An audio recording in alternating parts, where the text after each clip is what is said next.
The cliffs of Norwell Heights overlooked the Atlantic like ancient guardians, solid, unshakable, and indifferent to human affairs. It was late afternoon, and the salty wind tugged at Evelyn Shaw's blazer as she stepped out onto the stone balcony of the coastal resort. Below, waves crashed against jagged rock with relentless rhythm, mirroring the murmur of voices drifting from the glass-walled conference room behind her. The annual Women in Business Leadership Summit was in full swing.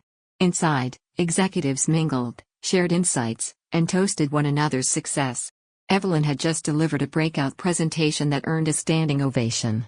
On paper, she had it all: senior executive at a prestigious investment firm, frequent keynote speaker, and a feature in the 40 Under 40 issue just last fall. But none of that prepared her for what happened next. Her phone buzzed in her hand, its screen lighting up with a familiar name, Calvin Shaw. Her husband. A small smile crept onto her lips. Maybe he was finally calling to apologize for the coldness in his tone lately, or to say he missed her. They had grown distant, but she'd hoped this trip might help her see things more clearly, rekindle some lost spark. She swiped to answer. "Hey. I just finished my session. What's up?" There was no warmth in his reply. "I'm done, Evelyn. We're getting divorced." His words were sharp. Matter of fact. She blinked, thinking maybe she'd misheard over the wind. What?" she asked, her voice low, eyes fixed on the horizon. "I've already sold the condo," he continued, his tone smug. "You'll need to find somewhere else to live. Maya and I are moving in together. She wants something bigger anyway." Evelyn's heart didn't break. Not yet. It froze. Not because she didn't suspect there was someone else, she did, but because he sounded proud. Triumphant, even. As if this was some grand move on a chessboard and she was the piece he'd just knocked over. "Maya," she repeated, tasting the bitterness in the name. He laughed, short and smug. "I figured you knew. She's been around for a while. She's everything you're not, honestly. Spontaneous. Easygoing. Supportive." It stung. Of course it did. But not in the way he expected. He was waiting for her to break. To scream. To cry. She did none of that. "Well," she said, voice like steel wrapped in velvet, "I hope she likes the view." "What?" "The view from the outside, Calvin. Because you're not moving into that condo." He laughed again, louder this time. "Evelyn, please. It's done. I made the deal. Signed the papers. I've got a deposit in hand. The new buyers are already lining up the movers." "Oh, Calvin," she said, her voice suddenly laced with amusement. "You really should have read what you were signing 6 months ago when we refinanced." There was silence. "Come again?" "The deed. I had it transferred into my name alone. You signed the paperwork without even reading it. Said you were too busy. Remember?" His silence deepened. "You don't own that condo anymore," she said, coolly. "You haven't for half a year. You're lying." "No, Calvin. I'm not. But go ahead and try to prove otherwise. I'd love to see you try." She hung up before he could respond. Evelyn stood there for a moment, the wind pressing her coat against her frame, her eyes closed as the first surge of adrenaline slowly gave way to something else, resolve. In one phone call, Calvin had declared war. He'd blindsided her with betrayal. But he didn't realize he'd just walked into his own trap. He had underestimated her. Badly. Back in her room, Evelyn didn't cry. She didn't scream. She didn't pour herself a drink and spiral into despair. Instead, she pulled her laptop from her leather tote, logged into her secure legal archive, and reviewed the deed transfer document. There it was, signed, notarized, and officially filed. Her name stood alone at the top of the page. The condo was hers. Next, she called Talia Crane, her attorney and longtime confidant. Talia answered on the second ring. "Evie. Are you still glowing from your session?"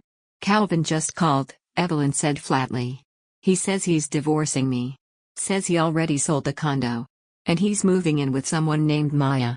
There was a pause, then a sharp inhale. "He what?" Talia asked, incredulous.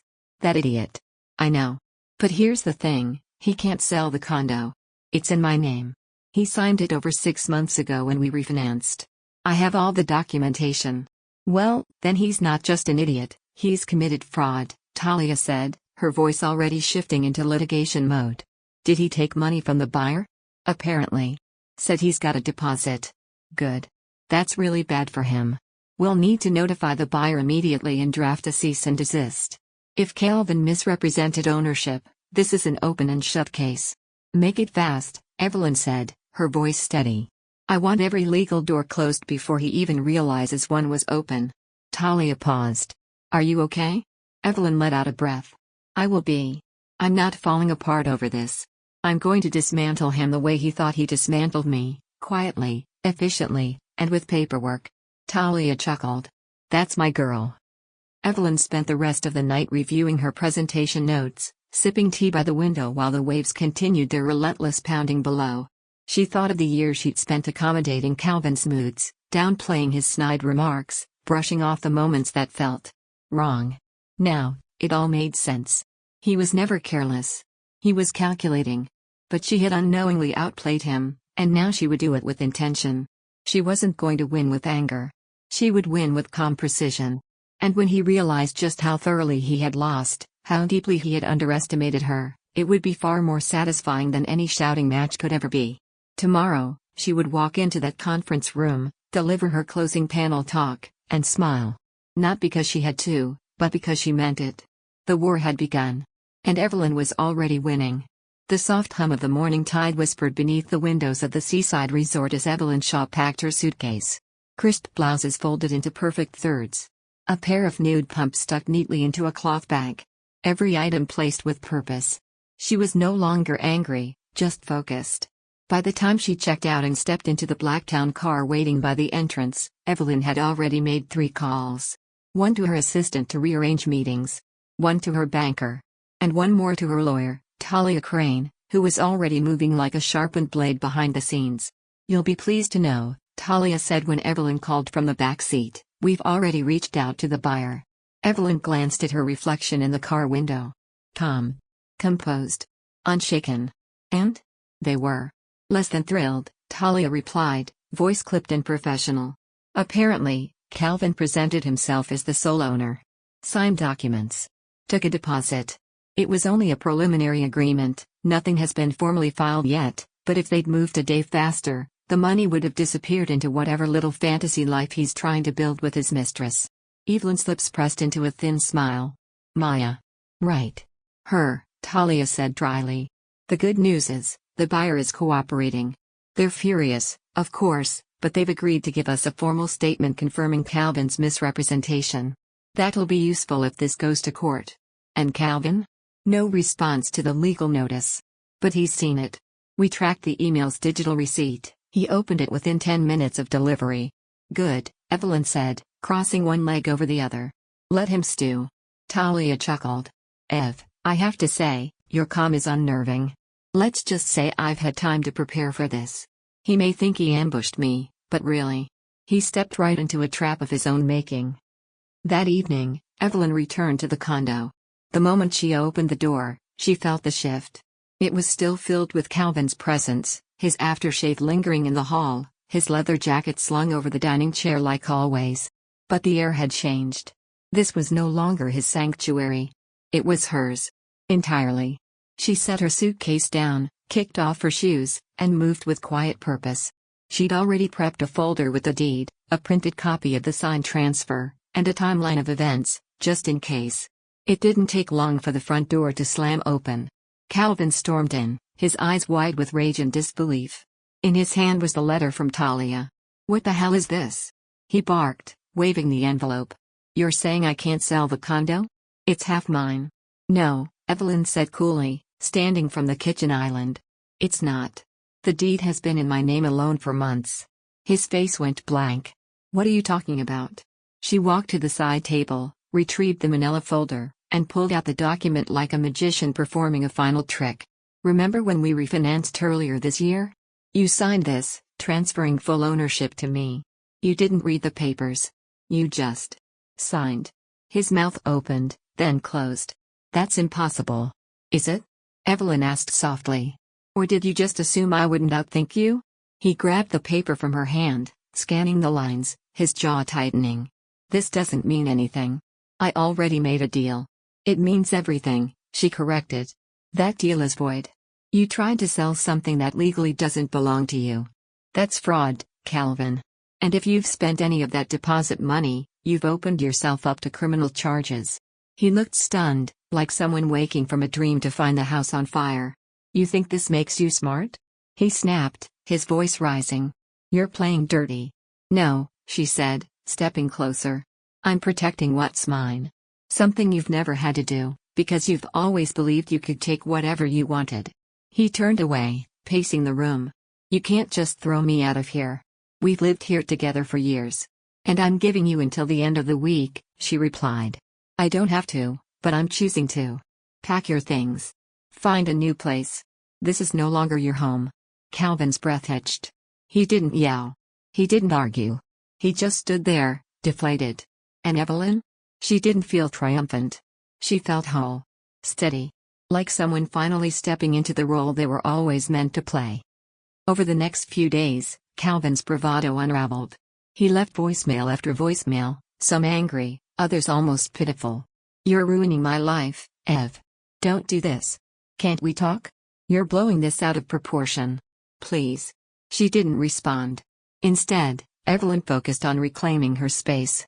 She rearranged furniture, had the locks changed, and boxed up Calvin's belongings with clinical precision. Her best friend, Lana, came over one evening to help. "God, it's like a frat boy exploded in here," Lana joked, pulling down a gaudy wall clock. "Why'd you ever let him decorate anything?" "I was trying to keep the peace," Evelyn replied. "Now I'm keeping my sanity." They laughed over wine and takeout, sitting cross-legged on the floor, surrounded by half-filled boxes and bad memories. The apartment, once a battleground of compromise, was transforming, becoming a place of clarity and control. By the end of the week, the paperwork was in motion. Talia had drafted the divorce documents, and the buyer, after a scathing email to Calvin, had dropped all interest in the condo. "You're in an excellent position," Talia said during one of their calls. "He has no leverage. Between the voided sale and a threat of legal action, he's backed into a corner." Evelyn smiled. "Exactly where he put me for years." Now, the roles were reversed. And Evelyn was no longer playing nice. It was a Saturday afternoon when the final thread of Calvin's delusion began to unravel. Evelyn had just finished reorganizing the hallway closet, finally tossing out his stack of dusty gym equipment he never used, when she heard the elevator doors open. She didn't look up right away. She knew who it was. Only two people had access codes to the penthouse unit, her, and the man who used to sleep in the bed now stripped of his belongings. The door swung open. Calvin stepped in, his expression a strange mix of defiance and uncertainty. Behind him was her. Maya. Evelyn recognized her instantly from a blurry photo she'd once seen in Calvin's work event album. Tall, honey blonde, immaculate in her posture and wardrobe, with a designer bag slung over one shoulder like she belonged there. Maya surveyed the apartment with thinly veiled superiority, her eyes moving from the modern fireplace to the marble kitchen countertops. "So this is it?" she said brightly, looping her arm through Calvin's. "The place you told me about?" Evelyn stood from the dining table where she'd been reviewing documents and slowly walked forward. Her heart was pounding, but her face betrayed none of it. "No," she said clearly. "This isn't your place. And it certainly isn't his anymore." Maya blinked. "Excuse me?" Calvin stepped forward. "Evelyn, don't do this." She turned to him. "Do what?" "Tell the truth?" "No problem." "Maya," she said, locking eyes with the other woman, "this apartment belongs solely to me. I own it. Not Calvin. He doesn't have the right to sell it, rent it, or even bring guests here without my permission." Maya gave a short, incredulous laugh. "That's not what he told me.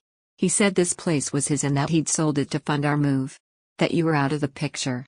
Evelyn let out a breath, not angry, not surprised, just done. "He lied. The deed has been in my name for months. He signed over full ownership during a refinance, and he didn't read the fine print. Classic Calvin. Always trusting that charm will carry him farther than competence." Maya's eyes started to Calvin, who had gone pale. "That's not true," he said quickly. "She's twisting it." Evelyn reached behind her and pulled the deed from a folder, presenting it like a final piece of evidence at trial. "Signed. Notarized. Filed. Official." Maya hesitated, glancing between the two of them. "Wait. So you're saying he lied about owning this place? Lied about already selling it?" "He committed fraud," Evelyn said flatly.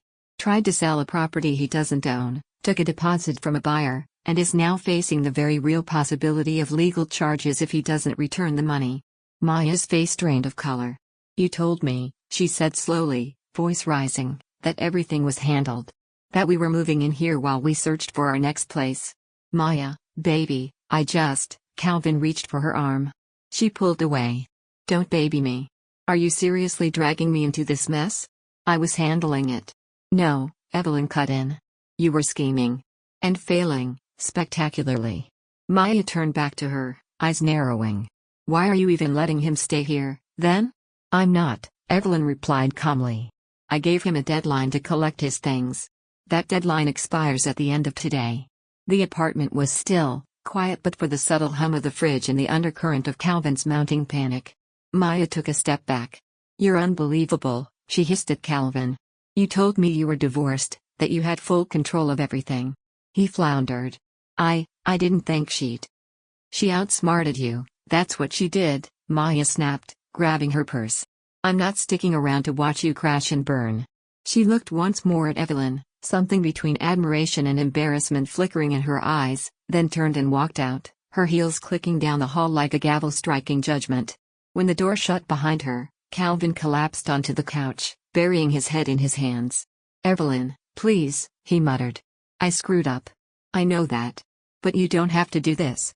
We've been through so much. You can't just throw me out like this." She studied him.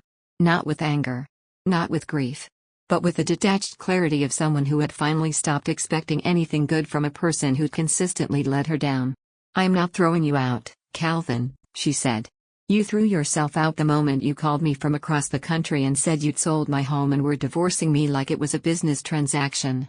You didn't even ask if I was okay. You just assumed I'd crumble." I was angry. I felt trapped. "You were arrogant," she replied. "You believed I'd be too soft, too slow, too emotional to see what you were doing." He opened his mouth to argue, but then stopped. Evelyn walked over to the coffee table, opened the same folder Maya had just seen, and pulled out a second set of documents. "This is the divorce agreement my lawyer drafted. It's fair. You walk away with your car, your savings, your pride, what's left of it.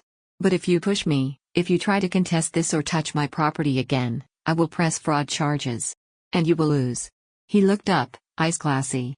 "You're serious?" "Deadly," she said. "You have until 8 p.m. to clear your things. After that, the locks change. And don't worry, I've had new keys made already." Calvin looked around the room he'd once claimed as his victory prize. Now, it felt like a museum of his own downfall. Finally, he nodded. "Okay. I'll go."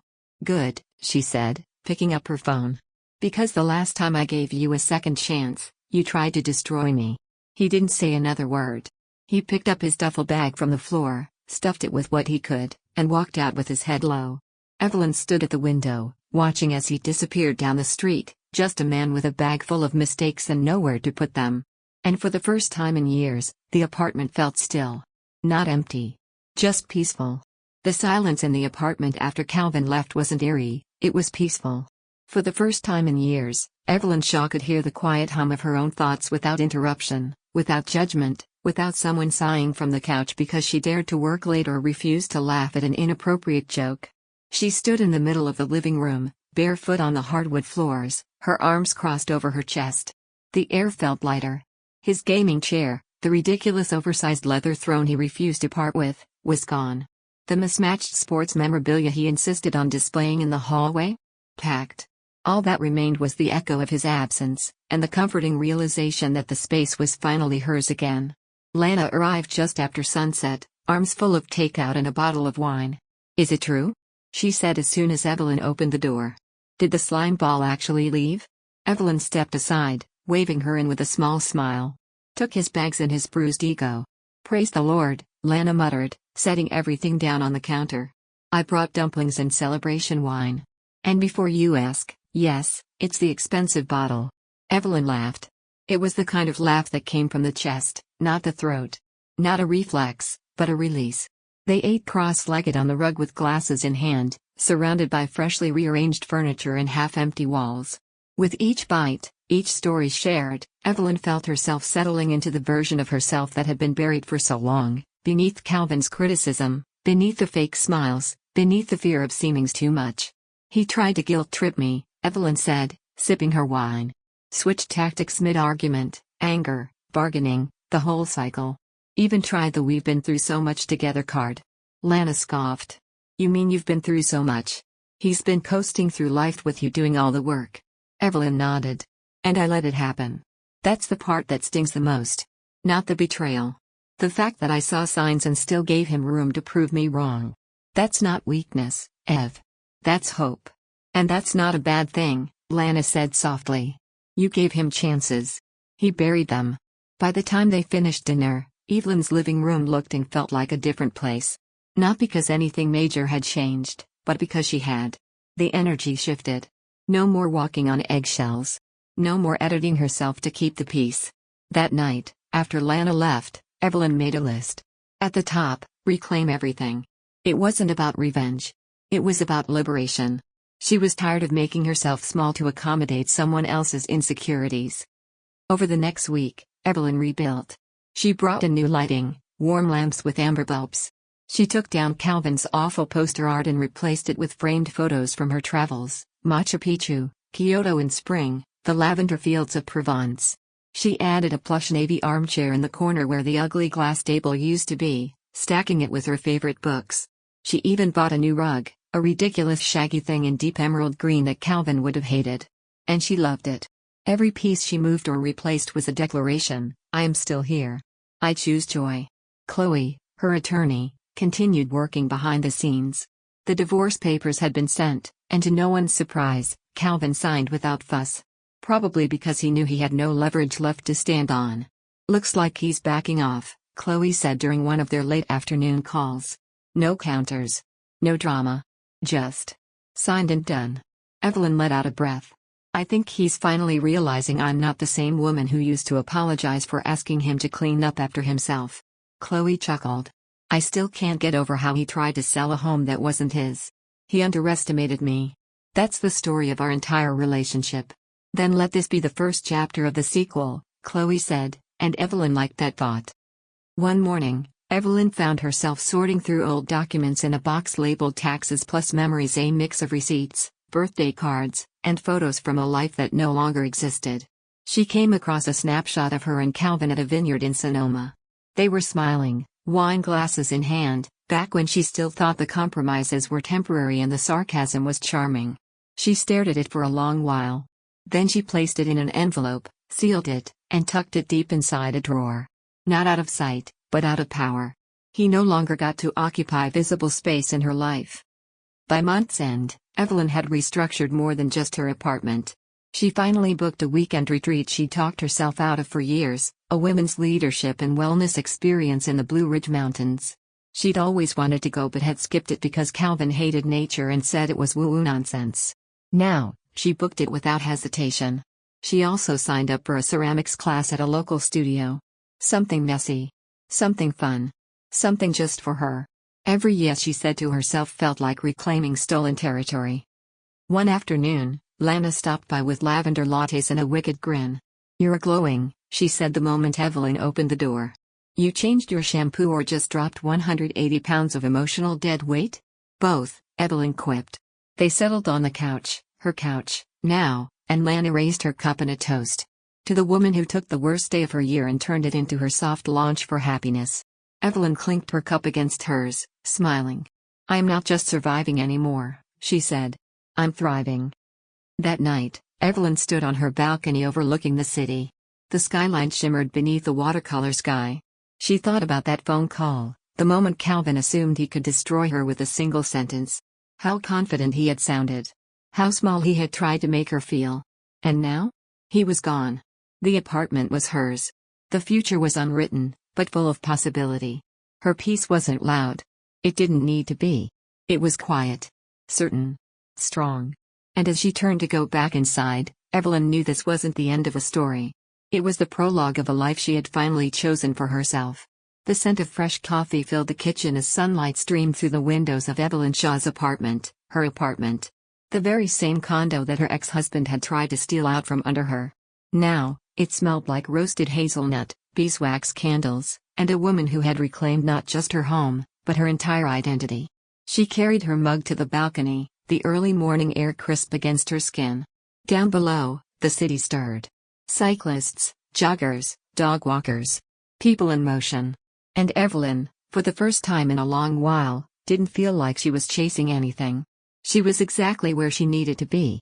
The final divorce papers had arrived 2 days ago. Official. Signed. Filed. Stamped. It was done. No more Calvin. No more manipulation. No more having to shrink herself to fit into the version of life he deemed acceptable. She had stared at the envelope for a moment before opening it, half expecting a last-ditch note scribbled across the margin, some clumsy plea for reconciliation or, more likely, a pitiful excuse. But there was nothing. Just clean, final words. The end of something that had already been long dead. She didn't cry. She didn't celebrate wildly either. She just exhaled. Relief was an emotion all its own. Later that evening, Evelyn met Lana for dinner at a rooftop restaurant downtown. The sun dipped low, turning the city's skyline into a silhouette of light and shadow. "So, officially single," Lana said, raising her glass of sangria. "How's it feel?" Evelyn clinked her glass against hers. "Free. Not the girls gone wild kind of free. The quiet, powerful kind. Like, I finally stepped out of a room where the walls were closing in. Your skin's glowing like you've been sleeping 12 hours a night and blocking toxic men." Evelyn grinned. "Close enough." They ordered small plates and shared everything: spicy shrimp, flatbread, lavender creme brulee. Evelyn told Lana about the ceramic class she'd started, how she made a lopsided vase and didn't care, how laughing with strangers over clay was more healing than therapy had been in months. "You're becoming a whole new person," Lana said, genuinely awed. "No," Evelyn replied.